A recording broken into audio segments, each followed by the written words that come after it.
What's up, people? True Techno Gamer here. Doing a quick video. As you see, I'm just in my chill mode in my house, getting ready to wind down, hit the bed. But it is the eve of the PS5 Game Showcase number 2 coming up September 16th, Wednesday, 4 p.m. Eastern, 1 p.m. Pacific. I'll put a link to the YouTube stream for those that are interested and may not know, but I just had to talk about it a little bit, man. This event has been a long time coming, and there is some crazy hype, being built up right now about what they're going to show. So if you don't follow gaming that much, I'm gonna fill you in on like all the gaps so that maybe you can feel a little bit of the hype and a little bit of the excitement that I feel and that many other people around there feel. So first of all, Sony has Sony has been annoyingly quiet, to say the least, about the PS5. Here we are, second week of September, actually third week of September, and this system is supposed to come out middle of November-ish, right before Thanksgiving holiday, and we still don't know so much about the system, not the least of which is the price and the release date. They said holiday, I think they said November at some point, but we still don't have an actual date. We still don't have an actual price. And that's just like, it's to the point where it's really pissing people off, including myself, because they're just like, it's like, why are you holding this in so much?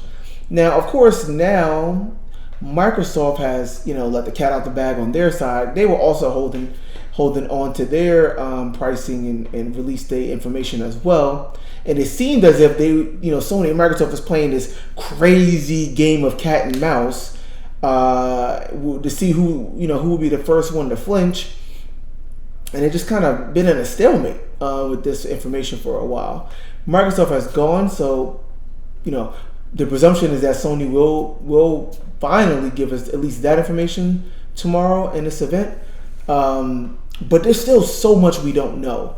So word is that the event, Sony has said that the event is going to be only about 40 minutes. Now that's a decent amount of time, but man, when you think about how much information they still have yet to give us, and just how many games that we hear rumors about that they're working on, and it's like that's nothing. It's so much. So I don't know, maybe this event will hopefully open the floodgates and they'll start just kind of giving us a bunch of things after that as well. That's my hope. But yeah, there's a lot of buzz, a lot of hype. So people have been just starved, like literally starving for information from Sony about the PS5, especially about the games and just how the system overall is going to function. And so as soon as word finally get out that they're actually going to do this event, I mean, yeah, internet's going crazy. People are already, I think there was like 500 people waiting in the stream, and this is the night before, right? I mean, it's like, yeah, it's crazy. Fact of the matter is, man, there's still a lot more interest in the PS5, over the new Xbox systems. Poll after poll from IGN to Jeff Keighley and just various places around the net. If you look, which next gen system are you most interested in? PS5 is typically winning by a landslide. I mean, we're talking like over 2x over the Xbox. PS4 is the market leader, and people love PlayStation games, including myself. God of War and now Horizon and Gran Turismo, Ratchet and Clank, Spider-Man now. I mean, the list goes on and on. And the prospects of what those games could look like and be on this new system is just terribly exciting. So, tons of hype. Let's take a minute to step back and let me just recap for you guys some of the big things that we still do not know about the PS5, and so you can get a feel for like what we're hoping to see, or at least get, if not tomorrow, pretty soon here. Let's just recap. So, for one, as I mentioned, of course, the price. Rumors are suggesting that, remember, there's two PS5 models, sorry. There's the PS5, standard PS5, that comes with a 4K Blu-ray disc drive, and then there's just a PS5 digital edition that doesn't come with a Blu-ray drive. Other than that, those two systems are identical. So the digital edition PS5 has all of the specs and all of the hardware, all of the capabilities as the standard PS5. Just doesn't have a disk drive. So we suspect that will obviously be somewhat cheaper, reduce the price. Probably not by a lot. Disk drive is not really that expensive. So it remains to be seen what they do there. And that's different than what Xbox is doing. Xbox Series S versus X, they're the same family and they have a lot of the same architecture, but the Series S has different specs. It has lower end specs to cater to a different market and ultimately get the price point way down. Sony's not going to do that. So rumors have it, I personally think, and I think a lot of people are kind of falling in on $499 for the standard PS5 that will compete directly with the Series X, and then $449 for the digital edition. That's obviously still going to be way more expensive than the Series S, but it does give you a little bit of value over the Series X and the standard PS5 if you don't care about a 4K Blu-ray drive. So we got to get price. Release date, all we know is November. I think the latest rumors that I'm hearing is, different numbers. I think like November 13th, I've heard, November 20th. It seems like it might be the week after the Xbox launches on November 10th. We'll see. We'll see. But we got to get release date. We got to get that. We don't know what the back of the system actually looks like. Right? I think I pointed this out in one of my earlier videos, but when Sony did the previous event and they did the PS5 hardware reveal and they had this like cool trailer, the camera's kind of zooming in on a CG model of it, they intentionally and deliberately did not go behind the system and actually show what would typically be the ports in the back of the system, your HDMI, your power port, etc. That was deliberate. So we don't know why they did that, and I don't know what that could be. Like, what could they be hiding that still 3 months later they still haven't even mentioned it?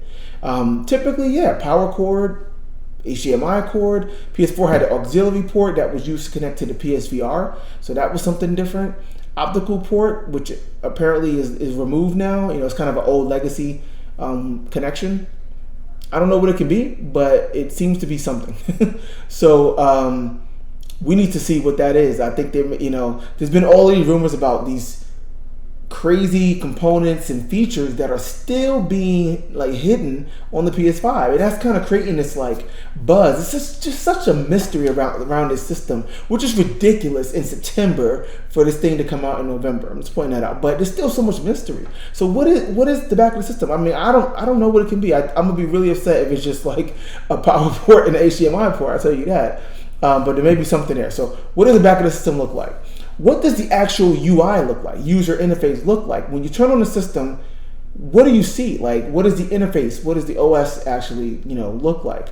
How is it different than the PS4? Again, rumors have, and Sony has said that they've kind of redone the UI from the ground up. So this is not like Xbox where it's virtually the same. Obviously, they iterated on it and improved on it in some respects, but it's by and large familiar. If you've seen Xbox UI, the Xbox experience over the last couple of years, it's going to be familiar to you.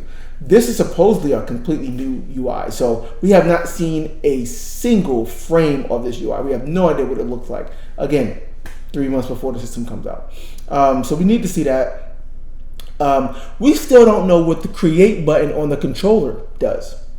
We got the DualSense controller information and full unveil back in April, and it showed that there is this new button that replaces the share button called the create button. Why did Sony change the name? Obviously they're talking about expanding more features, but we don't know why they really did that. They haven't really talked about it still, so we don't know what that's all about.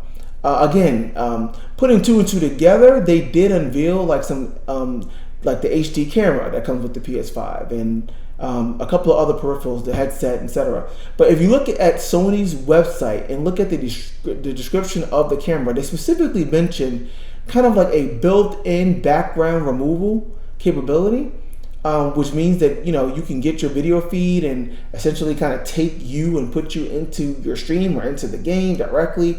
So this kind of opens the door for things going above and beyond just like simple video capture and video streaming. And maybe that's what Create is about. It's probably some software that's built into the OS to allow you to kind of edit and modify, these videos and kind of create these cool interactive experiences, using your actual video feed. That's kind of me extrapolating. I wouldn't be surprised if I'm correct. But they put that out there, so it's something around that potentially. But still, give it to us, Sony. What is this create button about? What is your backwards compatibility story? What is it really doing? Okay, all they have consistently said is that we know it's backwards compatible with the PS4, but they have been deliberate about not acknowledging, not refuting, and not talking about if it also has any compatibility with PS3, PS2, or PS1. Right? They haven't refuted it either. There's been rumors, there's been patents suggesting that at least Sony has been working on a way to have, old legacy PlayStation games run on the PS5. There's been several insiders that have, proclaimed that the PS5 is a marvel because it's going to be able to play all PlayStation games in history in this one box, which would be awesome.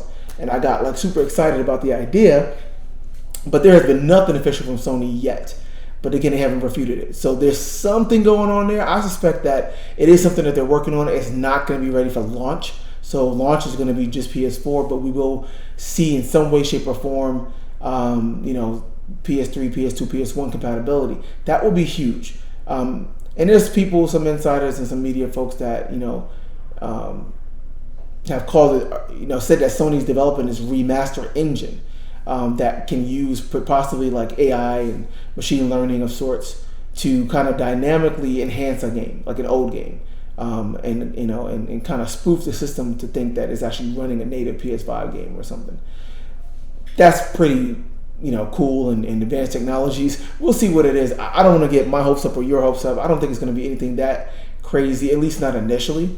But let us know, like even for PS4 games, what is it doing? Is it just, hey, I got PS4 in my library, I can play the game and it'll look exactly the same as it did on PS4? Or are we going to get an enhanced version of those PS4 games kind of natively? Like you just run Spider-Man on PS5 and off the bat it has a way of trying to upscale, the image, upscale the texture resolution, add filtering and stuff like that. To make at least the game look a little better, run a little better via like boost mode or something like that. Or is it just plain vanilla like PS4 games? We don't know. And that's what we need to get. I would love to see it, first of all, being enhanced in some way, shape, or form, and give us a side by side of Spider-Man PS4, Spider-Man PS5 in backwards compatibility mode. Simple. Like just give us some information. Man, what else? Of course, we don't know a lot of like real nitty-gritty details on the actual hardware and on the specifications. They're giving us a really high-level view, but like for example, what is the PS5 CPU really? Like we know it's a Zen 2 8-core. What is it really comparable to? Is it more of a laptop class, CPU? Is it more of a desktop server class CPU?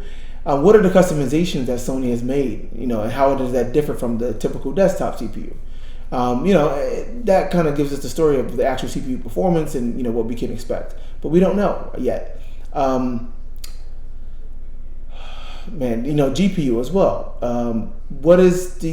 We've kept hearing a ton of rumors about how Sony has customized the GPU out the wazoo, and it really deviates quite a bit from a desktop RDNA 2 GPU, which is not out yet still, but it will be out probably by the time the PS5 comes out in November.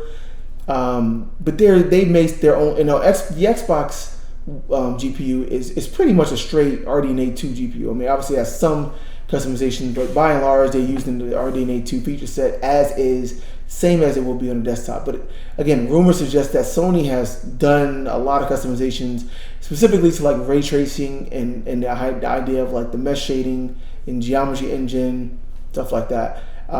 What are those? What are those modifications?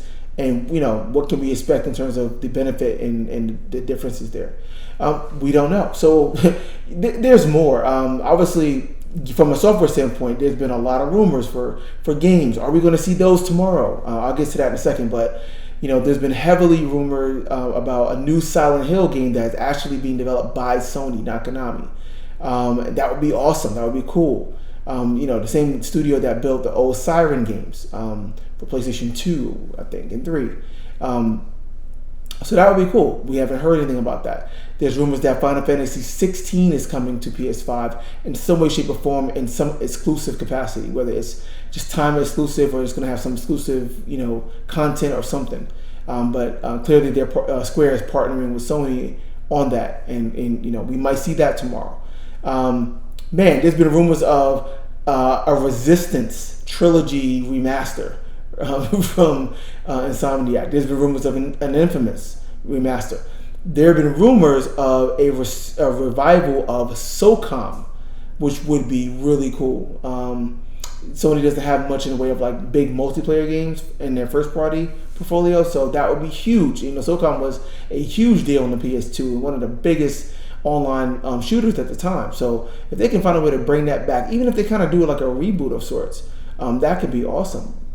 Heard some rumblings, but we don't know, of course, if that's going to be the case. I've even heard some rumblings on Siphon Filter, them bringing that back. So there's a lot of speculation, and then of course the stuff we do know that they have announced. We haven't seen any gameplay of Spider-Man Miles Morales, and that's supposed to be a launch title. We would love to see some more of GT7, right, and get a release date for that. We would love to see Demon Souls, of course, and is it actually launch? Is it launch window and stuff like that? So there's a lot there, man. Ghost of Tsushima and The Last of Us Part 2 that just recently came out on PS4. What is that going to look like in terms of transition into PS5? Is it just going to be backwards compatibility mode, slightly enhanced boost mode, or is it going to be actually patched? I think it will be, by the way, patched for PS5 to actually take advantage of PS5. I think we will see actual patches of PS5 to native 4K resolution, taking advantage of DualSense controller, 3D audio via the Tempest engine, all that good stuff. Hopefully increasing the frame rate. That would be cool. Can you imagine Last of Us Part 2 at 60 frames? Or Ghost of Tsushima at 60 frames, 4K 60? Exciting time. So we don't know. There's a lot that they could talk about. There's still a lot to show. Games that they have announced, games that they haven't announced. One of the biggest rumors and the biggest guns right now is that we know Sony's in bed with Rockstar. And there's been some talk about GT6. We know it's coming. GTA 6 or Grand Theft Auto 6. We know it's coming. And they have some kind of deal with Sony. So what does that look like? GTA 6 coming to PlayStation first, exclusive for a month, a year. That would be huge. A game like GTA 6, even if it was just a month where it got exclusivity on PlayStation, that would do wonders in terms of the hardware sales. People would definitely buy a PS5 to play GTA 6 if they knew they can get it early, or if it was like a year or something. That would be insane. And it's like just rest in peace Xbox at that point. So again, heavily rumored to be there tomorrow. So yeah, there's been some crazy big rumors and hype built around this event tomorrow. There's several insiders and several media folk that apparently either have basically seen what Sony is preparing to show, and they're just like saying things like, y'all just get ready, or y'all are not ready. Sony is just doing some big things. People are going to be blown away. This is the kind of hyperbole I'm hearing, and that's out there. And man, I mean, you can't help but be hyped, right? Cory Balrog, who's the director of God of War, has been putting up some cryptic tweets lately, and it seems like God of War 2 or the next God of War on PS5, some kind of teaser may be there tomorrow. That will be huge. We know that game is going to look amazing, and God of War PS4 did great. It was an awesome game, arguably one of the best games of the generation. So that's a big deal for just getting a sequel, and again, what that team can do on a system like the PS5, can't even imagine, man. So looking forward to that. That should be awesome. And but yeah, man, they've seen it, and it's just like they're like, this is going to deliver, and there's some things, there are some surprises. Again, whether it's hardware related or software related, that people will be blown away by. Is what what people are saying. So it is something to look forward to. I can't wait. If you're a PlayStation fan, if you're a gamer fan, you should be looking forward to this. And in general, I said this already in a video. I don't even think I published a video yet, but listen to this. I'm gonna say this once again.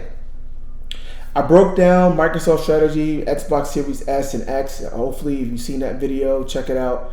But on my channel. But if you are looking for a next generation system, if you are looking for a system in the traditional sense of what next generation meant, when you went from the Xbox to the Xbox 360, when you went from the PlayStation to PlayStation 2, that kind of jump, that kind of new experience, that kind of new exotic box that you're just like, when you first bring it home at launch, you're just like, man, I don't even know what this thing is going to do. Like, I can't even fathom the type of games that I'm going to be playing on this thing for the next few years. Like that kind of excitement and mystery. If you want that kind of experience here, now, there's only one place you're going to get it, and there's only one console that's going to deliver that. And that's the PlayStation 5. I've said it here. It's the truth. That doesn't mean that, Xbox Series S and X sucks. I'm not saying that. I don't think that. This is not about the specs, because everybody's going to get caught up. Oh, the Series X has more teraflops than the PlayStation 5 and the specs are hot. It's not about specs. It's about the overall package, the overall experience. There is just everything about the PS5 is brand new, whereas the Series S and Series X is just meant to be an extension of the Xbox One, quite frankly. And it's just extremely familiar. The controller is the same. The UI is the same. When you bring that box home, the Xbox Series S or X, you're going to turn it on. You're going to be playing it with the same controller. It doesn't have any new features, really, except for a share button. They added one button. It's going to be a little bit improved ergonomically, and got some latency improvements behind the hood. But by and large, I'm just saying it's going to feel very familiar. You're going to see the same interface that you've probably seen the day before on your Xbox One or One X or whatever you were playing on, because it's going to be the same. And you're going to see Game Pass with the same games that you've already seen on there as of the day before. For the most part, there might be some new additions for the launch of Series X, like Assassin's Creed Valhalla or something like that. But yeah, by and large, it's just going to be very samey. It's going to be playing games that exist today very, very well. But it's just not very new feeling, PS5 is designed, and Sony is really, you could tell, holistically, not just with the graphics.